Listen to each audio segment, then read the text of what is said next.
Assalamualaikum, hello and welcome to IM Voice Digital News। मैं मोहम्मद ज़िक्रिया।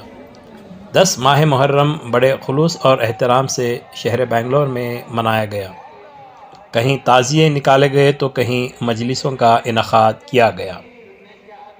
बेंगलोर शहर में वाक़ई अंजुमन इमामिया मस्जिद असगरी अरब लेन जॉनसन मार्केट में मातमी जुलूस का इनेकाद हुआ, जिसमें शांतिनगर कॉन्स्टिट्यूंसी के एमएलए एन.ए. हारिस ने भी शिरकत की है। तो आइए देखते हैं IM वॉइस डिजिटल न्यूज़ की ये ख़ास रिपोर्ट।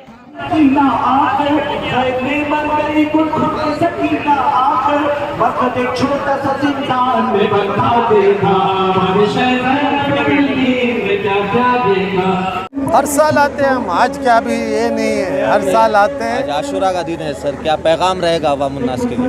नहीं, आज का दिन क्या हो रहा है, क्यों हो रहा है, आप और हम तमाम सोचना है। ये क्यों हो रहा है? ये इंसानियत को बचाने के लिए, हक को रखने के लिए ये हो रहा है। तो इसे हम और हमारे नौजवान लोग ये समझकर अपना ज़िंदगी में भी इसे फॉलो करने का कोशिश करना है। आज का जो सैक्रिफाइस है ना, उसे हम सब समझना है। खाली सब मिल रहे करके बोल के मातम हो रहा है करके नहीं है। ये किसका वजह से हो रहा है और कब तक रहेगा? ये क़यामत तक रहेगा ये। तो व्हाट इज़ द रीज़न, क्यों हुआ? तो इसे हम लोग समझकर हमारा ज़िंदगी में भी वो जो राइट के लिए, वो इंसानियत के लिए हमें भी सब रहना और करना चाहिए, तभी इसका कुछ असर रहेगा। तो अल्हम्दुलिल्लाह हर साल हमारे जॉनसन मार्केट एरिया में हर साल होते, पूरा बेंगलुरु, पूरा कर्नाटका से लोग आते हैं इधर आज। तो अल्हम्दुलिल्लाह शांति से सब होता है। तो बस I hope everything goes well and people are happy. It is not an occasion for happiness, it is an occasion for mourning. And exactly that is what is happening. People are hurting themselves to show that how much hurt they are. And this hurt is for what? That is what everyone has to understand and follow it up. And it is humanity which all of us have to consider and go with. बिस्मिल्लाहिर्रहमानिर्रहीम। सबसे पहले मैं आपको बता दूं कि जब से इस्लाम की बुनियाद हज़रत मोहम्मद मुस्तफ़ा सल्लल्लाहु अलैहि वसल्लम डाले हैं, वहाँ से इस्लाम की बुनियाद शुरू हुई। उनके प्यारे नवासे इमाम हसन और इमाम हुसैन अलैहिस्सलाम। इमाम हुसैन अलैहिस्सलाम का बचपना ही था कि रसूल खुदा ने उनको बशारत दे दी थी कि नाना के दिन को बचाना है तो तुम क्या करोगे। उसी वक्त बचपने के आलम में ही इमाम हुसैन ने जो है नाना से वादा कर चुके थे कि मैं नाना के दिन को बचाऊंगा, जिसके लिए मेरा पूरा कुंबा जो है शहीद होने के लिए तैयार, मैं कुर्बानी करने के लिए मैं तैयार, नाना के दिन को बचाने के लिए। तो हालात बदलते बदलते जो है 61 हिजरी में यजीद ने जो है उसकी जो सल्तनत थी सीरिया में थी, शाम में, दमस्कस में, तो वहाँ से उसने मदीने को पैगाम पहुँचाया कि मेरी बैयत कर लो, जो मैं चाह रहा हूँ उस पर बैयत कर लो। तो इमाम हुसैन अलैहिस्सलाम ने एक ऐसा जुमला दिया कि ता क़यामत तक ये जुमला जो है हर जालिम के ऊपर और जुल्म करने वाला जालिम के ऊपर और मज़लूम के ऊपर अप्लाई होता है। मखसूस उसी वक्त के लिए नहीं था, ता क़यामत के लिए था। मुझ जैसा मतलब रसूल खुदा का नवासे जैसा, यजीद के जैसे की बैयत करना नामुमकिन है। उन्होंने यजीद का भी नाम नहीं लिया, तुझ जैसा, मतलब हर ज़माने में यजीद जैसे लोग पैदा होते रहेंगे। तो ये ता क़यामत के लिए इन्होंने इमाम हुसैन अलैहिस्सलाम ने जुमला दिया। तो उसके बाद वहाँ से जो है जुल्म बढ़ता गया। वो मक्के और मदीने में जो है वो खून खराबा इमाम हुसैन चाहते नहीं थे। तो यजीदी फ़ौज जो है उनको घेरते घेरते घेरते इराक़ में जो है एक करबला बोल के एक रेगिस्तान था, वहाँ पर कोई शहर नहीं था, कुछ भी नहीं था। वहाँ पर जो है इमाम हुसैन अलैहिस्सलाम के पूरे काफ़िले को पहली मुहर्रम को वहाँ पर उन्होंने टेंट डाले। वहाँ एक फ़ुरात बोल के एक चैनल है, नदी है, एक दरिया है, वो उसके किनारे डाले ताकि पानी का कोई तकलीफ़ ना हो। तो दूसरी मुहर्रम को जो है यजीदी फ़ौज की तरफ से फ़ोर्स हुआ कि ये जगह छोड़ के और थोड़ा पीछे टेंट्स को जो है, खीमों को जो है बदला दें। तो उस टाइम पे जो है 3rd मुहर्रम को खीमे जो है दूसरी जगह डाले गया। जितना पानी का स्टॉक था इमाम हुसैन के खीमों में, उनके असाब के, उनके बच्चों के, इसमें 3 मुहर्रम के दिन वहाँ से जो बचा हुआ था 7 मुहर्रम तक उन्होंने उसको इस्तेमाल किया। 7 मुहर्रम से शहादत तक, आशुरा तक, 10 मुहर्रम तक उनके पास जितना पानी था पाक ख़त्म हो चुका था। सारे बच्चे, औरतें, जितने भी लोग थे 3 दिन के भूखे प्यासे थे, प्यासे हुए फिर रात भर इबादतें किए नौखन शब आशूर। सुबह में जो है जंग का आगाज़ शुरू हुआ। तो वहाँ से जो है उमर बिन साद बोल के जो यजीद का कमांडर था, उसने पहली जो है तीर जो है इमाम हुसैन के ख़ीमे पे डाला। तो वहाँ से जो है उनके तीर अंदाज इतने थे कि पहले ही तीर में कम से कम 50 इमाम हुसैन के साहब शहीद हो चुके थे। अब बाकी बच्चे थे 72 थे। जो उसके बाद नमाज का वक्त हुआ तो दो सहाबी बोले कि असर का नमाज का वक्त है। तो उस पर नमाज के वक्त में दो उनके असहाबी जो है प्रोटेक्ट कर रहे थे तीर को। इमाम हुसैन ने नमाज अदा की उनके असहाब के साथ। तो वो जितने भी तीर आते थे वो ज़ुहैर और सईद बोल के असहाब थे, उनके सीनों पे वो लेते गए। नमाज मुकम्मल हुई तो उनकी शहादत हुई। उसके बाद एक एक इनके जो ख़ास बनी हाशिम के थे सब जाते गए। यहाँ तक नौबत आई कि असर आशूर सारे जितने थे शहीद हो चुके। इमाम हुसैन अलैहिस्सलाम ने एक हलमिन नास इंसरून का एक नारा पेश किया, अगर कोई है जो ये हज़ारों की तादाद के मुसलमान हैं जिसके अंदर इंसानियत बाकी है, तो ये 6 महीने का मेरा बच्चा है, 3 दिन से भूखा है, प्यासा है, इसकी माँ का खून दूध भी जो है खुश्क हो चुका है। तो वहाँ से कोई जवाब नहीं दिया। तो हुरमुला बोल के एक तीर अंदाज था, 3 शोबा का एक तीर होता था जो जानवरों के शिकार के लिए इस्तेमाल करते थे। वो हुरमुला जो है तीर से हज़रत असगर को 6 माह का बच्चा था इमाम हुसैन का, उनके गले के ऊपर वो तीर डाला। वो तीर जैसे ही लगा अली असगर अलैहिस्सलाम उनकी शहादत हुई। तो एक चुल्लू भर खून आया। इमाम हुसैन अलैहिस्सलाम ने वो खून को आसमान पर फेंकना चाहे, आसमान से निदा आई, एक ख़तरा भी अगर आसमान के ऊपर आ गया ता क़यामत तक एक बारिश का एक बूंद नहीं गुजरेगा। तो ज़मीन में डालना चाहा तो ज़मीन से आवाज़ आई कि नाहक खून जो है एक बूंद भी नीचे गिरेगा तो ता क़यामत तक एक दाना उगेगा नहीं। तो वहाँ से जो है अपना वो बच्चे का खून जो है अपने चेहरे के ऊपर इमाम हुसैन अलैहिस्सलाम ने मल लिया। मैं रोज़े महशर रसूल खुदा मेरे नाना के सामने यही खून के साथ मैं सामने होऊंगा। तो फाइनल में इमाम हुसैन को भी जो है सब मिल के शहीद कर दिए गए। शहीद होने के बाद उनके जो टेंट्स थे, जो औरतें वहाँ पर मौजूद थी, उनके जो है जितने भी ख़ीमेगाह थे उसको जो है आग लगा दी गई। यजीदी फ़ौज की तरफ से आग लगा दी गई और जो औरतें बच्चे थे सबको अरेस्ट कर लिया गया, कैदी कर लिया गया। उस ज़माने के जो भी औजार थे एक रस्सी में जो है सबको बांध के औरतों को। सबसे बड़ा जुल्म क्या हुआ, सर से रसूल खुदा की नवासी बीवी ज़ैनब सलामुल्लाह अलैहा उनके सर से जो है चादर को जो है निकाला गया। ये बहुत बड़ा गम था कि एक रसूल की नवासियों के सरों से चादरों को जो है छीन लिया गया, उनको जो है क़ैद कर लिया गया। वो जो इस इंसानियत के लिए जो इमाम हुसैन ने अपना सब कुछ कुर्बान किया, उनकी याद में सारी दुनिया में छोटे खरिये से लेके बड़े सिटियों से लेके ऐसी दुनिया में कोई ऐसी जगह नहीं है जहाँ पर आज इमाम हुसैन का नाम लेके आज का दिन यौम इमाम हुसैन मनाया नहीं जा रहा हो। तो आज भी हम भी जो है बेंगलोर के अंदर ये जो है 10 रोज़ से मजालिसों का सिलसिला जारी था। कल शब आशूर था, आज जो है रोज़े आशूर है। यहाँ पर आप देख रहे हैं हज़ारों की तादाद में जो है मातम में शिरकत हैं। इंशाअल्लाह सीधा वहाँ पर मस्जिद इसे आरामगाह के लिए जाते हैं। ये सब जो कुछ है ता क़यामत तक इंसानियत को बचाने के लिए इमाम हुसैन ने अपना सब कुछ कुर्बान कर दिया। मुहर्रम रसूल के नवासे हुसैन इब्न अली की यौम शहादत है और ये शहादत किसी एक इस्लाम या किसी मज़हब को बचाने के लिए नहीं हुई थी, बल्कि ये इंसानियत को बचाने के लिए हुई थी। क्यों? इसलिए कि अरब में जिस वक्त अल्लाह ने अपने अवतार को भेजा, जिसे रसूल कहा जाता है, मोहम्मद कहा जाता है, तो वहाँ का माहौल ये था कि लोग अपनी लड़कियों को भी कब्र के अंदर दफन कर दिया करते थे कि जो सामने मिला उसे कत्ल कर दिया। यानी कोई अखलाक और कोई इंसानियत उन लोगों के दरमियान नहीं थी। अब उस इंसानियत में कुछ कवानीन बनाने के लिए अल्लाह ने रसूल को भेजा।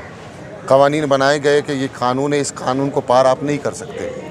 रसूल के बाद 2 गिरोह हो गए। एक वो गिरोह जो रसूल की इत्तबा कर रहा था और जो रसूल ने बताया उस पर अमल कर रहा था, और एक गिरोह वो जो ये चाह रहा था कि जैसा पहले माहौल था और जिस तरीके से हम अपनी मनमानी और शराब खोरी, जुआ खोरी या जिस तरह भी जो काम हम क्या करते थे वो हम करने लगे।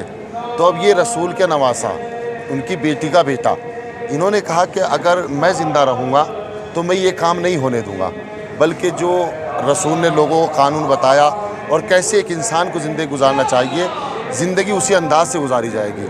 अब जब 2 ग्रुप बन गए तो सामने वाला पैसे की वजह से पावरफुल हो गया, मजबूत हो गया, और उसने सिपाहियों को ज़्यादा इकट्ठा कर लिया, जिसके और फ़ौज इतनी ज़्यादा उसके पास इकट्ठा हो गई कि 9 लाख आदमी करबला में जमा हो गए।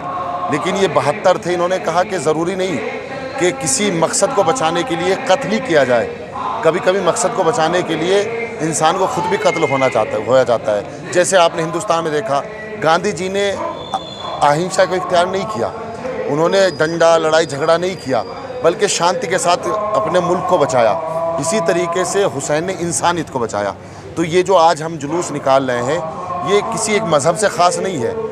दुनिया में जितने भी इंसान हैं और जिनमें इंसानियत पाई जाती है, उन सब के लिए ज़रूरी है कि हुसैन की याद मनाएं और उसके मकसद को पहचाने और जाने कि उसका मकसद क्या था। सिर्फ़ और सिर्फ मकसद इंसानियत को बचाना था। जो हुआ था, रसूल के नवासे इमाम हुसैन को कत्ल किया गया था। इस्लाम की राह में इस्लाम को बचाने के लिए इमाम हुसैन और उनके साथ 72 शहीद, उनके ख़ानदान वाले, उनके बच्चे, उनकी बीवियां, सभी इस्लाम को बचाने के लिए करबला पहुंचे थे। 3 दिन के भूखे प्यासे इमाम हुसैन को कत्ल कर दिया गया था। और मैं समझता हूं कि आज के दौर में भी या हुसैन के नारे हर जगह बुलंद हैं। आप हिंदुस्तान ही नहीं, पाकिस्तान नहीं, बांग्लादेश ही नहीं, पूरी दुनिया में इमाम हुसैन का नाम है। जैसे एक शेर पढ़ना चाहूँगा मैं, करबला का बस इतना सा खुलासा है, यजीद था, हुसैन है, आज भी हुसैनियत जिंदाबाद के नारे लगते हैं। और हमें ये समझना चाहिए कि आज की दुनिया में जो दहशतगर्द हम देखते हैं, इमाम हुसैन ने, यजीद जो सबसे पहला दहशतगर्द था इस्लाम का, उनके ख़िलाफ़ लड़ाई थी और हक़ की जीत हुई और जो नाहक है उसकी हार हुई। आज के दिन भी हम इमाम हुसैन को याद करते हैं और इस्लाम को बढ़ाते हैं। और मैं समझता हूँ कि जैसे कहते हैं, एक मशहूर शायर ने कहा है, क्या सितम हो गया इस्लाम की तकदीर के साथ, ख़त्ल शब्बीर हुआ नारे तकबीर के साथ। अगर आज का जो आप ज़माना देखेंगे कि जो मस्जिद मीनारों को गिराया जा रहा है, जो लिंचिंग हो रहा है, उन सब के ख़िलाफ़ आवाज़ उठाना हमने इमाम हुसैन से सीखा है। इमाम हुसैन वो एक ऐसा नाम है, ऐसे शख्सियत है जिसको नेल्सन मंडेला ने इंस्पिरेशन पाया है, जिसको महात्मा गांधी ने, रेवोल्यूशनरी लीडर्स ने इंस्पिरेशन पाया है। हमें भी, हम सबको भी सीखना चाहिए इमाम हुसैन से कि कुर्बानी किसका नाम है, सच की जो लड़ाई है उसे क्या कहते हैं, और हमेशा सही रास्ते पे बढ़ना चाहिए। जैसे शायर ने कहा है, मशहूर कवि ने कहा है, इंसान को बेदार तो होने दो, हर कौम पुकारेगी हमारे Hussain. Let the humanity awaken, every tribe will claim Hussain as ours. So therefore this fight was against the wrong with the right. हक की लड़ाई थी इमाम हुसैन की, और हम सब हुसैनी हैं और ये लड़ाई हम जारी रखेंगे। फ़िलिस्तीन की जो हो रहा है, जो इज़राइल कर रहा है, ये बिल्कुल गलत है। हम सबको, सिर्फ मुसलमानों को ही नहीं, हर इंसान को अपनी आवाज़ उठानी है, क्योंकि नन्हे बच्चों को मारा जा रहा है और सभी चुप हैं, पूरी दुनिया चुप है। मैं अपील करता हूँ नेशनल इंटरनेशनल मीडिया से, और जो तमाम जो सो कॉल्ड मुस्लिम कंट्रीज़ हैं, कि अपनी आवाज़ उठाएं, बुलंद करें कि ये नाहक हो रहा है। सिर्फ फ़िलिस्तीन ही नहीं, जहाँ भी दुनिया में गलत हो रहा है, सिर्फ इस्लामिक कंट्री है इसलिए अपनी आवाज़ ना उठाए। ये लाजिम है, ये वाजिब है, हर मुसलमान, हर हिंदू, हर क्रिश्चियन, हर मज़हब का कोई भी आदमी हो कि अपनी आवाज़ उठानी है, प्रोटेस्ट को जारी रखना है, क्योंकि प्रोटेस्ट सहना भी गुनाह है, प्रोटेस्ट करना भी गुनाह है। तो इसलिए हम सब, we are all with Palestine, we will march towards freeing Palestine, and we need to fight for the right with the right words and protest. Sir, India government जो है $5 मिलियन एड देने का अनाउंस किया है, $2.5 million दे रही है अभी, लेकिन कई सारे जो है इसके खिलाफ में उतरते हैं कि यहाँ पर इंडिया में जो है फ़लस्तीन के फ्लैग को बैन किया गया है। इस तरीके के मामले हैं। देखिए, अगर इस गवर्नमेंट को सीख लेनी है, इंस्पिरेशन लेना है, तो उन्हें जाना चाहा जो अटल बिहारी वाजपेयी ने कहा था। उन्होंने कहा था कि 2 स्टेट थियरी होनी चाहिए, 2 स्टेट पार्टीशन होना चाहिए, इसराइल और पैलेस्टीन का। और उन्होंने कई मरतबा कहा कि इसराइल का पैलेस्टीन को ऑप्रेस करना, पैलेस्टीन की जगह लेना, ये गलत है। ये मैं नहीं कह रहा हूँ, हमारे पूर्व प्रधानमंत्री श्री अटल बिहारी वाजपेयी जी ने कहा। और उसके साथ साथ बहुत सालों के बाद नरेंद्र मोदी जी जो प्राइम मिनिस्टर थे, वो एक ऐसे प्राइम मिनिस्टर थे जिन्होंने पैलेस्टीन को विज़िट भी किया, वहाँ के प्रेसिडेंटशिप से भी मिले। और मैं समझता हूँ कि यूनाइटेड नेशंस को एक सही कार्रवाई करनी चाहिए, सही डिसीजन लेना चाहिए, और हर एक आवाज़ को पैलेस्टीन के साथ जुड़ जाना चाहिए। क्योंकि हम नहीं देख सकते आज जो हो रहा है वहाँ पे, ना खाना है, ना पानी है, हॉस्पिटल पे बमबारी हो रही है, नन्हे बच्चों पर, औरतों पर। ये बिल्कुल गलत है। इंसान को बेदार होना है, हर हुसैनी को बेदार होना है और सही रास्ता लेना चाहिए। बिस्मिल्लाहिर्रहमानिर्रहीम। क़ाल इमामुल हुसैन अलैहिस्सलातु वस्सलाम हैहात मिन्नज़िल्ला। ये इमाम हुसैन अलैहिस्सलातु वस्सलाम की आवाज़ जो असर आशूर, रोज़े आशूर सन 61 हिजरी में जो आवाज़ बुलंद हुई थी फ़िज़ा में, वह आज तक गूंज रही है कि ज़िल्लत और रिसवाई हमसे दूर। जालिम के ख़िलाफ़ आवाज़ बुलंद करना हमारा नस्बुल ऐन है। ये करबला में जो आवाज़ 72 साथियों के साथ 72 लोगों को लेकर, जिसको इमाम हुसैन रसूल अल्लाह के नवासे, अली इब्न अबी तालिब के दिलबंद, फ़ातिमा ज़हरा सलामुल्लाह अलैहा के जिगर गोशा चंद लोगों को लेकर, लेकिन ये चंद लोग अपने कैरेक्टर, किरदार में इतने आला दर्जे के थे कि जो लाखों फ़ौज पे भारी हो गए। कभी कभार तो इंसान की कुर्बानी इतनी अजीम होती है, जो इमाम हुसैन ने कुर्बानी दी वो क़यामत तक आने वाली इंसानियत के लिए है। वहाँ पे ये नहीं देखा गया, फ़ौज में क्रिश्चियन भी इमाम हुसैन के साथ हो गए, उसके अलावा उस्मानी जो अक़ीदे के थे वो भी साथ में हो गए। मसला ये था, इंसानियत को बचाना था, और इस्लाम ऐन इंसानियत को बचाने के लिए आज ये जुलूस, ये मातमी जुलूस, ये मजलिसें 1400 साल गुजरने के बाद भी, 1395 साल गुजरने के बाद भी ये हो रहा है। क्यों हो रहा है? हमारा अपना कोई मर जाता है, इंतकाल होता है, 3 दिन के बाद गम ख़त्म हो जाता है। ये कौन सा गम है? यहाँ से पता चला ये वो गम है कि जो पूरी इंसानियत को बचाने के लिए इमाम हुसैन ने बुलंद किया। आज भी आवाज़ यही आ रही है कि जालिम के ख़िलाफ़ आवाज़ बुलंद करो, मज़लूम की हिमायत करो, मज़लूम दुनिया के जिस कोने में भी हो। सिर्फ यही नहीं, और हिंदुस्तान को आज़ादी इसी बात पे मिली है। बाबा कौम ने कहा मज़लूम बनकर मैं आज़ाद कराऊंगा। आज भी वही है। आज दुनिया में जहाँ जहाँ हो रहा है, फ़िलिस्तीन में, दूसरी दुनिया की जगहों में भी जो जुल्म हो रहा है, उसके ख़िलाफ़ हम हिंदुस्तान के आइन के साथ चल रहे हैं कि हम मज़लूमों के साथ हैं और मज़लूमों के साथ रहेंगे।